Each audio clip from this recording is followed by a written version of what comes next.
soon as the sun goes down out here, everything changes.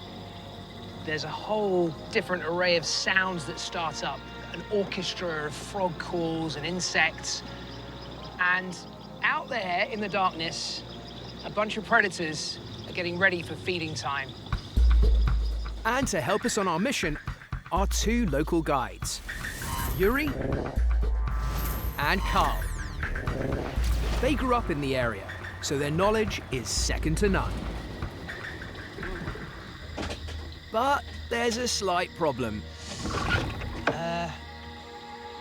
It's always what you want to hear.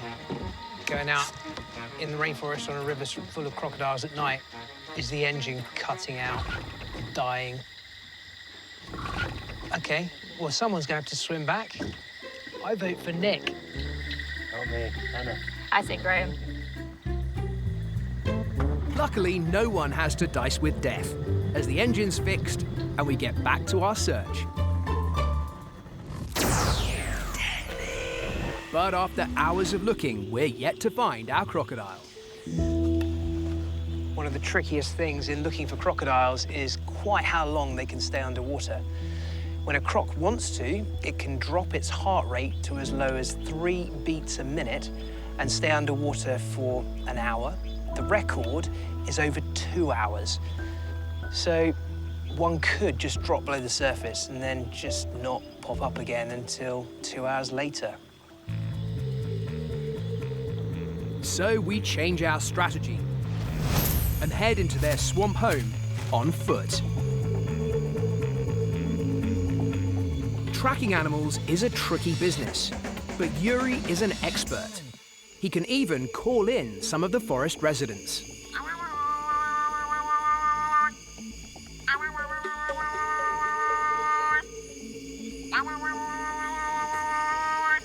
Yuri's making the call of a duiker.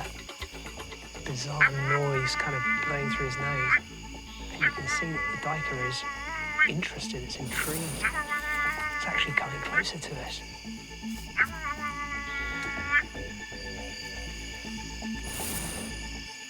In this kind of situation, you expect a prey animal like an antelope to be nervous and shy. This one clearly thinks that Yuri is another duiker. You very, very rarely get to see as good a view of any mammal as that in the forest. That is brilliant. Then I spot a glimmer of red at the water's edge. Let's hope it's the croc I've been looking for.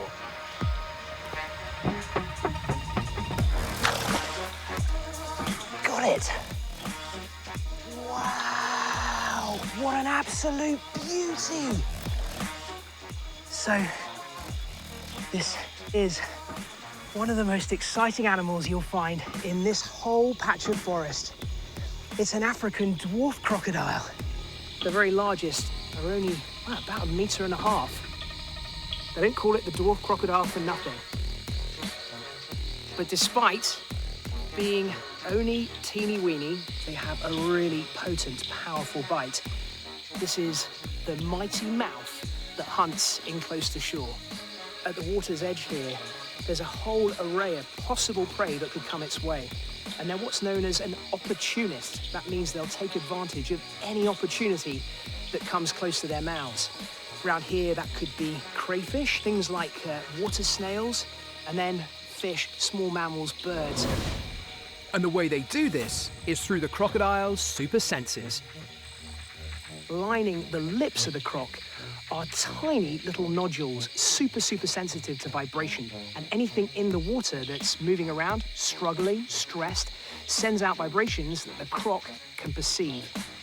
I mean, really, pretty much anything that wanders close to that snout and the 60 to 80 teeth that are bristling inside of it has no chance. What an absolutely amazing animal, the African dwarf crocodile. It may be mini, but it packs a mighty punch, and it is unquestionably deadly.